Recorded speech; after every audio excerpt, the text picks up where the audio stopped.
You know, if you go back, especially if you talk to Mike Schreibman, he'll tell you horror stories of Catholic University, Georgetown University. I mean, his Volkswagen being burned up out in front one night. I never had any of that.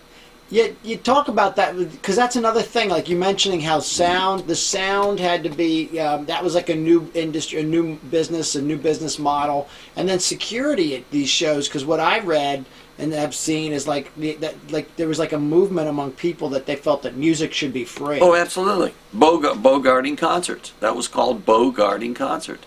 Like I said, if you talk to Schreibman, that he did Mountain at Catholic University, and they actually picked up a telephone pole and used it as a battering ram to batter in the exit door on the side, and to free the concert.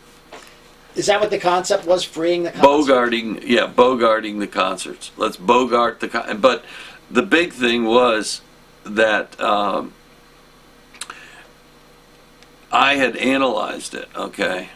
And I won't get into names here, but it's a legendary story.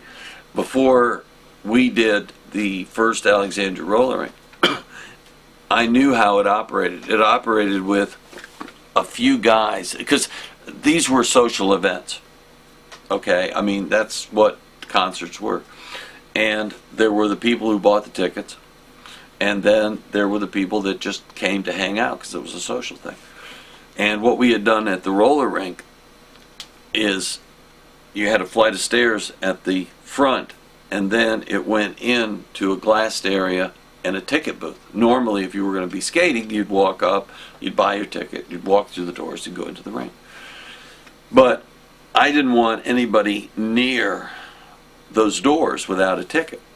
So we were still selling tickets. So we put a panel van in front, parked it right in front of the arena. And parking it in the front of the arena, we sold tickets out of the window, the passenger side window. So once you had a ticket, or if you had a ticket, you'd go to the bottom of the stairs. There was a dog at the top, okay? And at the bottom there was a guard. You'd show the guard that you had a ticket, and then the guard would let you go up, and you'd just walk by the dog and go into the glass door, hand the ticket to the ticket taker, and go on into the arena, okay? If you didn't have a ticket, you were not. If you tried to get by this guy, Rin Tin Tin was right at you'd have to face. So I didn't have so no problems, and you couldn't get to buy. If you wanted to buy a ticket, you go to the truck. Okay. So what part of the deal would be is at these shows, especially Catholic U, we saw it. You had these guys who were organizers, and there would be a crowd of people. They were innocent. They were just kids. They were hanging out, you know. And they would. They said, "Man, let's bogart this concert." Huh? Yeah, man, let's go. And they would incite these kids. They would stand back. They wouldn't get anywhere near it, but they would incite them to batter, like Catholic U, batter in the side of the thing. And once they battered it, they'd walk in. And of course, if the cops or anybody else got billy clubs, who would get beat up? These kids would get beat. And this guy, whoever it was, you know, the instigators. So this is, I don't think anything is incriminating now. It's 40, 50 years. But I hired a guy who was an ex-Vietnam veteran and looked real hippie.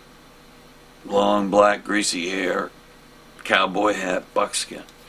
And his job was to find the troublemakers and get them out of there. And get him out of there meant punch him out. And he got $125 to do it. And the first couple of concerts that I had the troublemakers, and he'd go, "Yeah, hey man, I got a freeway and show it." Boom!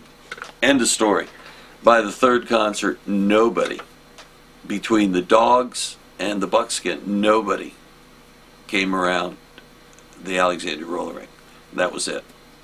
But if Mike Schreiman, you got to talk to Mike and ask him about Mountain at Catholic University, or I think it was Chuck Berry at Georgetown. He had this concert there, And if I remember right, there was an anti-war rally going on. This is Vietnam, anti-Vietnam. And if I remember, again, Mike will have to verify it because it's hearsay in my mind.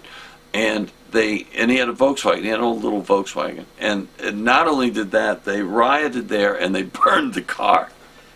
And Mike's got more of those stories. And is Richard Harrington still around? Yeah, yeah. Richard probably has some great stories from that era because Richard was there all the time. I haven't seen Richard in years. He used to have that full bushy black beard and really great guy. Those were fun days. But